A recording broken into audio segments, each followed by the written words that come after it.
सांगलीच्या आष्ट्यामध्ये EVM strong room समोर राष्ट्रवादी काँग्रेस शरदचंद्र पवार पक्षाच्या कार्यकर्त्यांनी आंदोलन केलंय। मतदानाच्या टक्केवारीवरून कार्यकर्ते आक्रमक झाले। त्यांनी आष्ट्यातील स्ट्रॉंग रूम समोर ठिय्या आंदोलन केलं। आष्टा नगर परिषदेत मतदानाचा टक्का वाढवल्याचा राष्ट्रवादी काँग्रेस शरदचंद्र पवार पक्षप्रणीत शहर विकास आघाडीचा आरोप आहे। स्ट्रॉंग रूमच्या समोर कार्यकर्त्यांनी यावरून जोरदार गोंधळ घातलाय। राष्ट्रवादी शरद पवार गटाने हे ठिय्या आंदोलन केलंय। स्ट्रॉंग रूम बाहेर कार्यकर्त्यांनी मोठ्या प्रमाणात गोंधळ घातलाय। मतदानाची टक्केवारी वाढवल्याचा आरोप करत कार्यकर्त्यांनी हा गोंधळ घातलाय। मतदानाचा टक्का हेतुपुरस्सरपणे वाढवण्यात आल्याचा आरोप यावेळी करण्यात आला।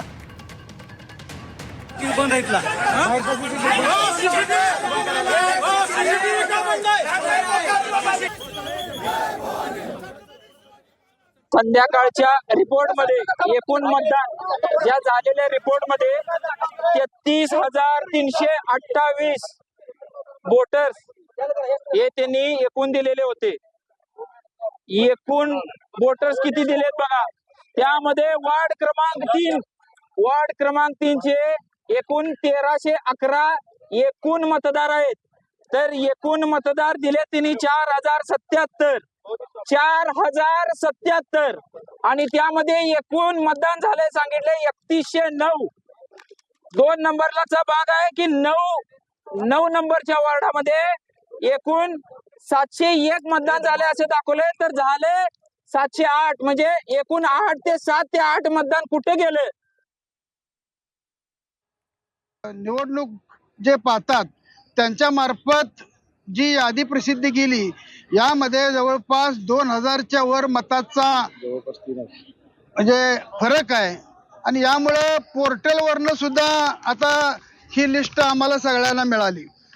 हे पूर्णपणानं चुकीचं आहे। एकूण मतदार संख्या यामध्ये दाखवल्या 33,328।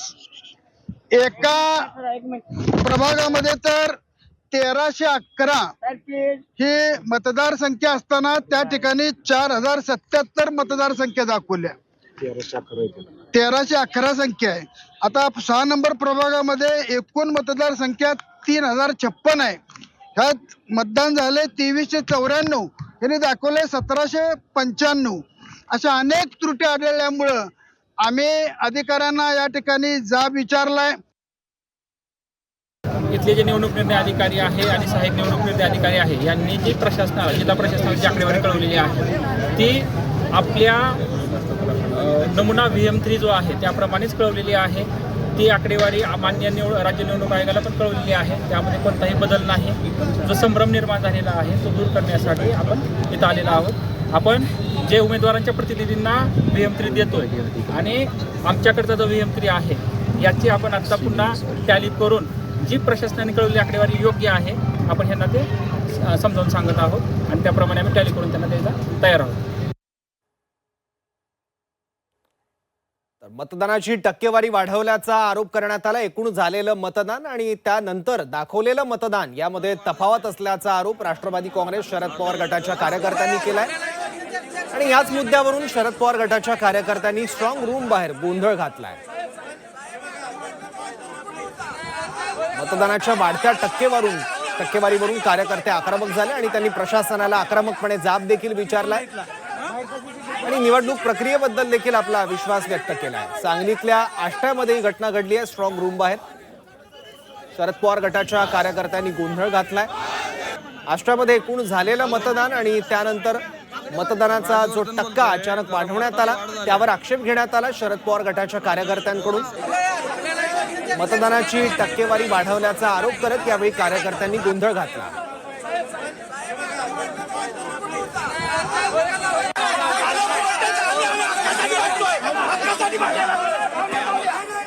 आष्ट्यातल्या स्ट्रॉंग रूम समोर ठिय्या आंदोलन देखील राष्ट्रवादी काँग्रेस शरद पवार गटाच्या कार्यकर्त्यांनी केलंय। आष्टा नगर परिषदेत मतदानाचा टक्का वाढवल्याचा आरोप शरद पवार गटाच्या कार्यकर्त्यांनी केला आहे। स्ट्रॉंग रूमच्या समोर जोरदार घोषणाबाजी कार्यकर्त्यांनी केली आणि गोंधळ घातला। बोलतोय जरा मतात वाढ झाल्या।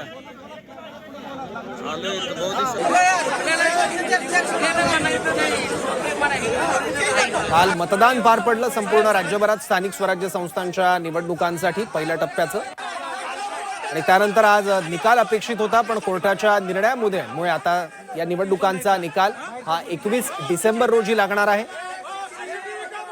त्यापूर्वी आष्ट्यामध्ये मतदानाच्या टक्केवारीत तफावत आढळल्याचा आरोप शरद पवार गटाच्या कार्यकर्त्यांनी केला आहे. इथला आढावा घेतला आमचे प्रतिनिधी सरफराज सरदी यांनी. जरा मतात वाढ झाली. आष्टा नगरपालिकेची निवडणूक जी आहे ती पार पडलेली आहे आणि काल मतदान पार पडल्यानंतर ज्या ठिकाणी आष्टा नगरपालिकेचं बहुउद्देशीय हॉल आहे विलासराव शिंदे त्या ठिकाणी हे स्ट्रॉंग रूम आहे आणि EVM मशीन जी आहेत ते या ठिकाणी ठेवण्यात आलेली आहेत. मात्र मतदानाच्या टक्केवारीमध्ये वाढ झाल्याचं जो आहे तो आरोप राष्ट्रवादी शरद पवार गटाचे नेते असतील, कार्यकर्ते असतील, महाविकास आघाडीचे नेते असतील त्यांच्याकडून करण्यात आला आहे. आणि त्यानंतर आता आज दुपारपासून या स्ट्रॉंग रूमच्या बाहेर मोठ्या प्रमाणात राष्ट्रवादी शरद पवार गटाचे कार्यकर्ते, महाविकास आघाडीचे कार्यकर्ते ते जमलेले आहेत आणि या ठिकाणी यांचं एक प्रकारे आंदोलन जे आहे ते सुरू आहे आणि प्रचंड गोंधळाचं वातावरण जे आहे ते दुपारपासून या ठिकाणी आपल्याला पाहायला मिळतं आहे. मोठ्या प्रमाणात पोलीस बंदोबस्त देखील या ठिकाणी तैनात करण्यात आलेला आहे. या ठिकाणची जी काही सुरक्षा यंत्रणा आहे त्याचबरोबर EVMमध्ये जे काही मतदान झालं होतं त्यानंतर जे या ठिकाणी जे EVM मशीन ठेवण्यात आलेली आहेत त्याच्या बाबतीतचा त्यांचा प्रश्न असेल.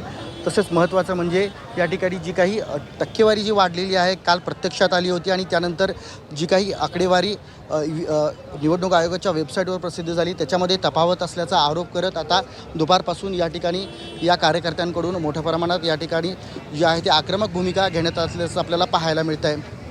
कॅमेरा पर्सन सुजितसह सरफराज सनदी, झी 24 तास, आष्टा, सांगली.